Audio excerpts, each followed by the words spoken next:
Pero ito naman, alamin naman natin kung ano bang niluto ni Direk Carby Salvador ngayon sa Cooking Master Boss.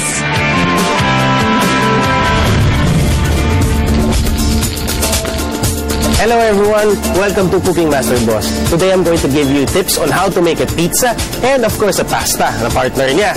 Bibigyan ko rin kayo ng tips kung paano gumawa ng refreshing drink, ang chocolate crème brûlée. Sabi yan ha. Para sa mga mahilig magpasta dyan, nako, spaghetti al Tesoro del Mare.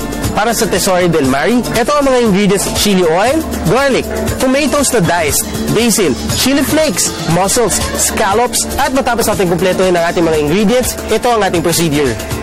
Initin ang mantika, igisa ang garlic, tomatoes, basil, chili flakes, i-blanch ang pasta at seafoods at ilagay sa pan. Then, add salt and pepper to taste. Sa paggawa ng tuna carne, kailangan ng pizza dough, pizza sauce, mozzarella, cooked ham, pepperoni, Italian sausage. Mabilis masamasahin ng dough hanggang sa lumapad. Tsaka ilagay ang pizza sauce, mozzarella cheese, cooked ham, pepperoni at Italian sausage. Mabilis itong isalang sa oven na 3 to 4 minutes sa temperature na 280 to 300 degrees Celsius at pwede na itong hatiin. And voila! Ito na po ang napakasarap nating pizza and pasta. Dahil mainit ngayon, meron pa tayong chocolate drink. Ilagay sa blender ang cookies and cream gelato. Isunod ang milk, torani, peppermint at i-blend. I-transfer sa shake glass. Lagyan ng whipped cream at torani chocolate sauce. Choco vanilla cookie. Ayan, napakasarap po. Tikman natin. And of course, nandito na tayo sa favorite part natin, ang tikiman. John! Hi, sir. Anong difference ito from other pizzas na nabibili dyan?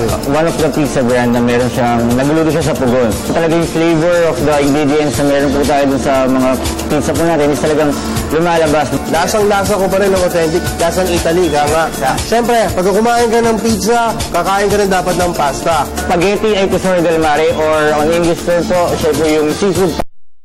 Mildly spicy. Sa pangalan pa lang talagang mukhang masarap na. Ngayon titikman natin ha. Oh.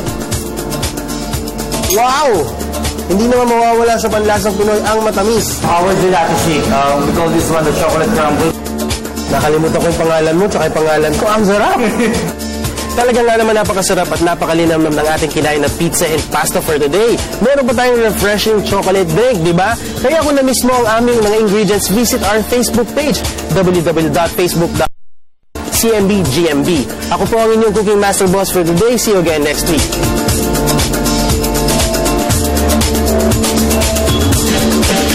Ang sarap, nakakaingit. Sarap naman ng pizza. Italian. Italian. Direk Carby ng ganyan.